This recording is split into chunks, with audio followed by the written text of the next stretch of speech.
speaker is Dr. Kenneth Shum. Dr. Shum graduated from the University of Southern California. He's currently at the Institute of Network Coding at the Chinese University of Hong Kong. And his research interests include coding theory and information theory. Please welcome Dr. Shum.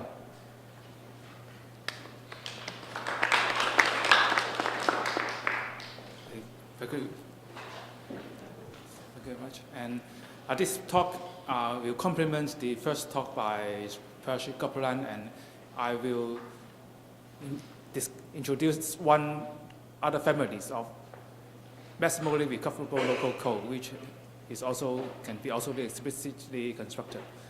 And okay, this is a joint work with Junyu Chen, and he is a master's student in the Chinese University of Hong Kong. Okay, so this construction will rely on some polynomial. And so you know all of these storage code are closely related to MDS code and Reed-Solomon code. And we are inspired by the original definition of the Reed-Solomon code, which was published in the 1960s. So in the very original definition of the Reed-Solomon code, Reed and Solomon defined the code via a evaluation of some polynomial. And so we are inspired by them, and we are now constructing our code using evaluation on bivariate polynomial in X and Y, because we are now having an array code. And so the other construction mentioned by Correctable are based on designing some parity check code, which are some other approach to the construction. Okay, and thanks to our first invited speaker, I will be very short in the background and introduction. So the whole idea of Sectordisk code are inspired by correcting two types of error in the disk array system, such as RAID 5 and RAID 6. So they are either entire disk failures or some sector failure. So sector failure is some partial failure of a disk. Only a small fraction of the disk fails, then we call this a sector failures. And catastrophic failure, like entire disk failures, are the first type. Sector failures are second type. And usually we will see both type of failures in a disk array system. And traditional or conventional coding and encoding will treat the sector failures as an entire disk failures. So even though one single sector failed, so the whole disk are supposed to be failed. So these are the traditional design philosophy. So traditional erasure code for RAID 5 and RAID 6 are designed to correct entire disk failures. And so even though there's only one sector failure, only one very small portion of the disk fails, then the whole disk are considered failed. So these are the motivation for inventing the notion of Sectordisk codes. And as mentioned by the first invited speaker, Copeland, they are proposed by Planck, Plum, and Hafner. And they want to correct a mixture of entire disk failures and partial disk failures. So how to correct them in an efficient way. So these are the main motivation for the construction of the Sectordisk codes. And so I will write the rack in vertical way. So these are 5 rack of disks. So these are one catastrophic disk failures in this one. And the blue crosses represent the sector disk failures. So only one sector in these 3 fails, and only one sector in these 4 fails. So we want to correct all 6 sector failures in this erasure pattern. And so we want to correct all the erasure pattern like this. There may be one whole column failures and 2 additional sector failures. So these are closely related to the maximally recoverable local code mentioned by Correctable in the first invited talk here. But I apologize for using another notation. Here I will use R as the number of disk erasure. This will be very different from the notion from the first talk. So here in this erasure pattern, I will use the notation that R for the number of disk erasure. So in the first talk, this R is equal to 1. They only consider only one rack erasure or disk erasure. And in this talk or in this construction, we can extend to R, which is more larger than or equal to 2. And furthermore, I will use the notation S for the number of sector erasures that we can correct. So R and S are two parameters which characterize the erasure patterns that we are going to correct. So here, in this case, R is equal to 1 and S is equal to 2. We call this 1-2 sector disk code. And so let me introduce some more formal and mathematical definition of sector disk code. So a sector disk code is a collection of n by n array. Each cell in the array store one symbol from a finite field. So this can be considered as a vector. Each cell contains one vector representing a finite field element. And we know that the finite field size will matter a lot later. So at the end of the talk, we will discuss about the field size. And the collection of all arrays form a vector space of this dimension, mn minus mr minus s. So mn is the total number of cells. mr plus s is the number of erased sector, total number of erased sector that we want to correct. So there are R columns. Each column contains m sectors. So, and S is the additional number of sectors we want to correct. So these are the total number of sectors that we want to correct. And so these are the gap from the largest maximum possible dimension. And furthermore, we want the code to be locally repairable. That means we can repair every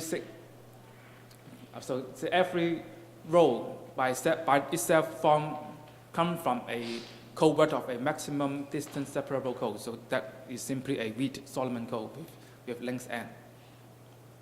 And R stands for the redundancy. So there are R redundant symbols in each row.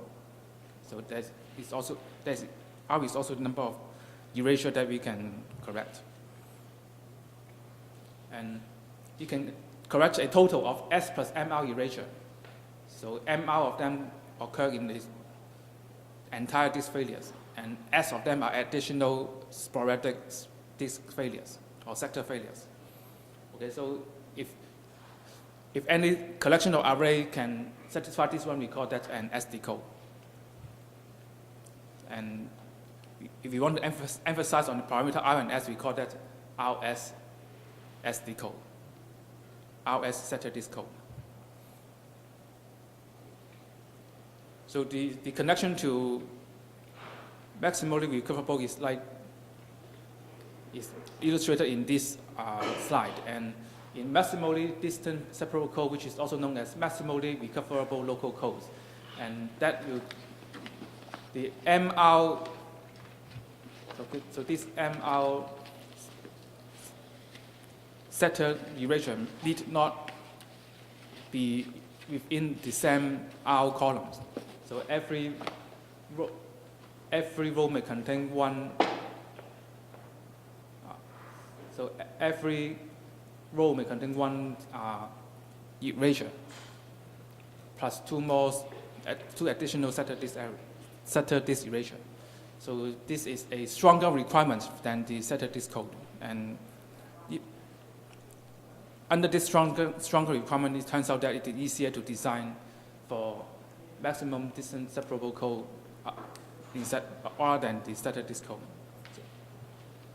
So okay, any code satisfying this requirement is also a sector disk code. Okay, the definition of partially maximum distance separable code is exactly the same as previously mention the Sectordisk code except the location of the sector erasure. So everything else is the same. They have the same dimension. Every row is also a covert of an MDS code and so on. Only the erasure pattern is different. So we will call this an RS partially maximal distance separable code. So there are several, not so many, there are several existing constructions for partially maximable distance separable code. The first one is an R2, has parameter R2, PMDS. They are constructed by Blum, Hafner, and Hefner. So they can contain R column erasure, or R disk erasure, plus 2 additional sector erasure. Another family is constructed by Goplan, Huang, Jenkins, and Kenneth. So it will correct one single disk erasure plus S additional sector erasure. So these are the 2 existing constructions. And both of them are relying on writing down the parity check code for the array code. And our construction will write down the generator matrix instead. So these are from the original viewpoint of the resume code. Okay, the new construction can cover these parameters for S equal to 1 to 3. So the number of additional sector erasure may be 1, 2, and 3. And we believe that we can extend to more than 3, but these are ongoing work. So right now we only have result for correcting up to 3 more additional sector erasure. And R may be any number. And the idea of the construction is to associate each row with one finite field element, let's say xi. So there are m rows. Each row is associated with xi. The ith row is associated with xi. And for each column, let's say from 0 to n-1 column, every column we associate it with a finite field element. We call them yj. And we want to do the encoding by evaluating a bivariate polynomial. So that will be denoted by fbxy. So b stands for the input bit. So the evaluation function depends on the input bit. And there are 2 variables, x and y, x for the row and y for the column. So for the cell, for the entry in the ith row and jth column j, we evaluate this polynomial at xi and yj. And so the whole framework is to find this bivariate polynomial appropriately and find these finite field elements suitably. So xi, we have to design xi for I from m to 0 to n-1, design the yj for j from 0 to n-1, and design this bivariate polynomial.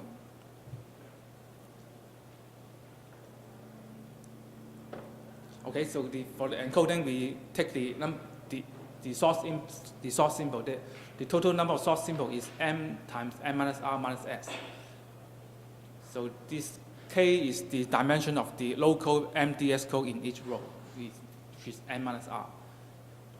So the encoding method is to put this source symbol in a matrix B. This matrix B has dimension m by k, and we can look that there is a difference between them, and S entries in this matrix B are forced to be 0.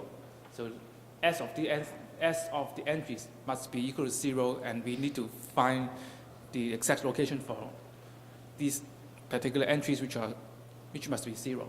The rest entries are the information source symbol. And the encoding, this FB, the polynomial, is nothing but some evaluation. We can put it in matrix multiplication form. These are the powers of x put in row column, the power of j put in a column vector. So the multiplication is exactly a bivariate polynomial in x and y.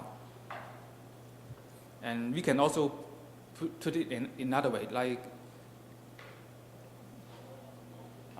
the encoding from the matrix B to the whole array. So this is the output array can be expressed in terms of matrix multiplication. So these X are the finite few elements associated with each row, and the Y are the finite few elements associated with each column. So the encoding is nothing but doing matrix multiplication 2 times, but multiplying B from the left and right by some matrix. And notice that this is just a random one matrix. Okay, I will only illustrate the case for R1ST code for S equal 1. For the rest, the basic idea is the same, but the calculation is more complicated. Okay, so S1ST code, we want to correct R disk failures plus one more sector disk failures. And now let's say Xi to be distinct few elements. So what we need is to make sure that these Xi are distinct. There are no further requirements. Oops, sorry. And the Yi's are distinct elements in the finite field.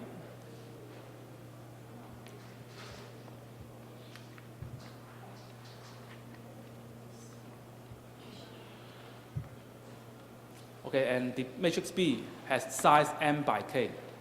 And one entry in this must be 0. So we put 0 at the lower right corner. The rest are the information symbol from B00 to Bm-1, K-2. So we arrange the input source symbol in a matrix B. And the function fb is, again, it's nothing but some matrix multiplication. And these are the encoding. For the decoding, we define this matrix G. So the decoding will be done in 2 steps. The first step is to recover this product X times B. We call that a matrix G. And after G is computed, we can recover B by left multiplying G by this random one matrix, which we know is non-singular. So we also note that G and B has the same dimension. So G has sufficient information to recover the matrix B. So for the R2 and R3 code construction that I did not mention, the decoding process is also proceed in the same manner. It is done in 2 steps. First, recover the left part, X times B, and then compute the matrix B from G.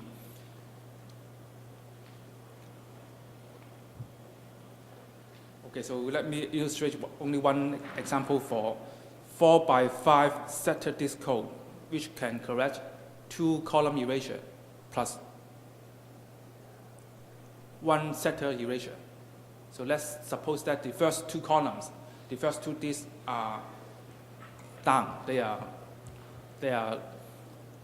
erased from the disk system, and this particular sector is also failed. It's also a failure.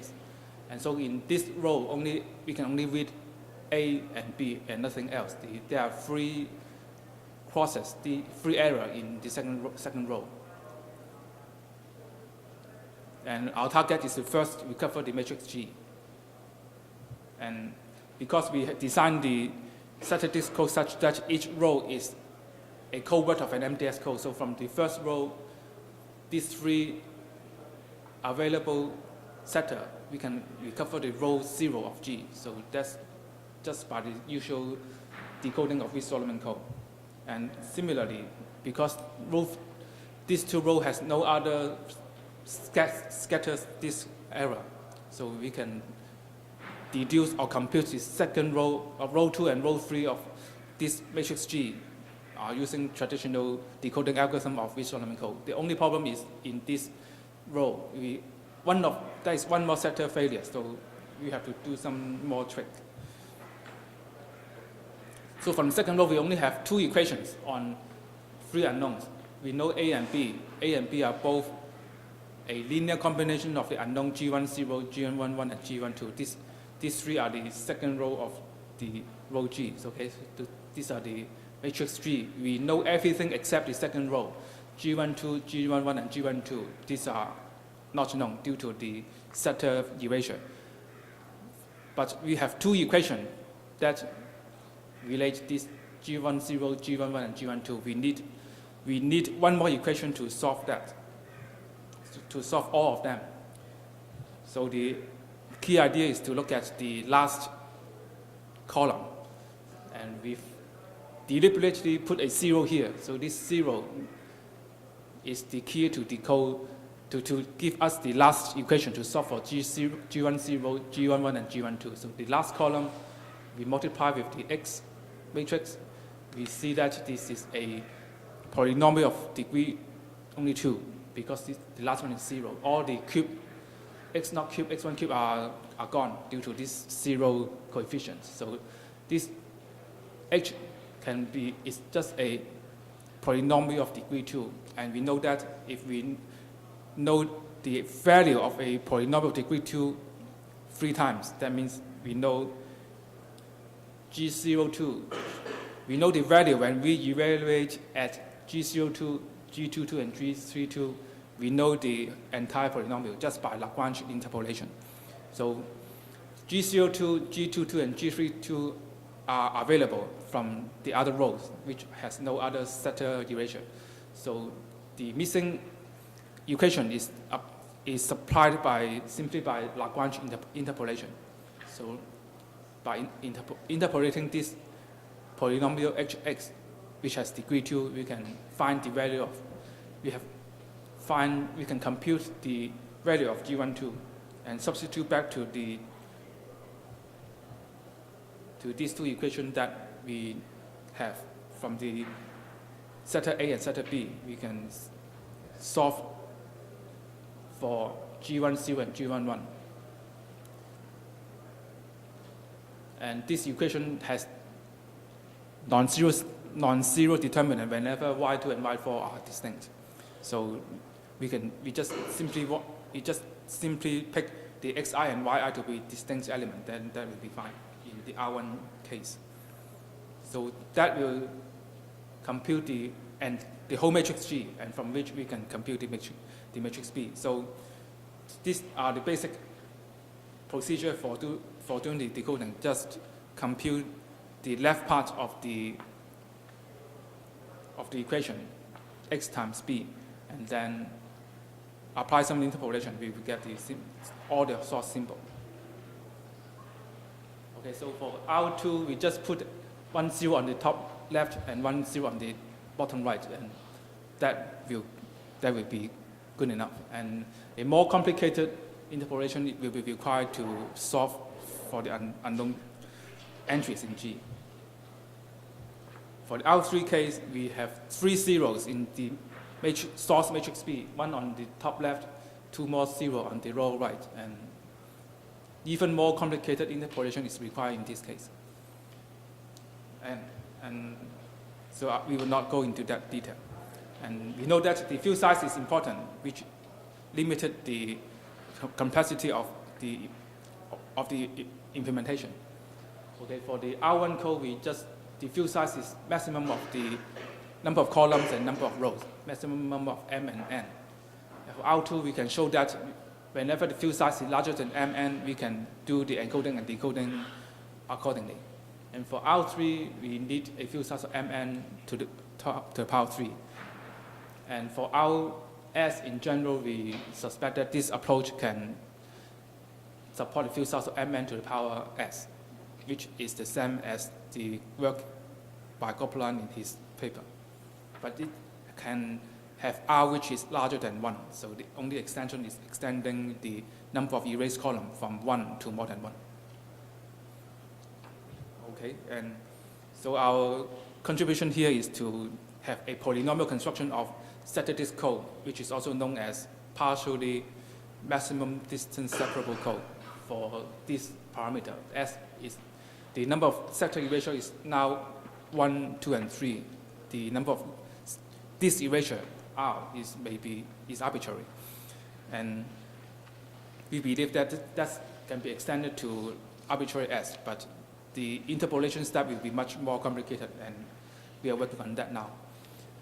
And the main idea is to evaluate a bivariate polynomial as in the original definition of Ritz-Solomon code in their 1960 paper. And one more final remark is that this code described in this talk is not a systematic code. And this is not a problem because we can do some pre-coding to make it a systematic code. And this pre-coding is not difficult. So this is not a problem at all. So we can make it a systematic code. Okay, and that will end my talk. Thank you for your attention.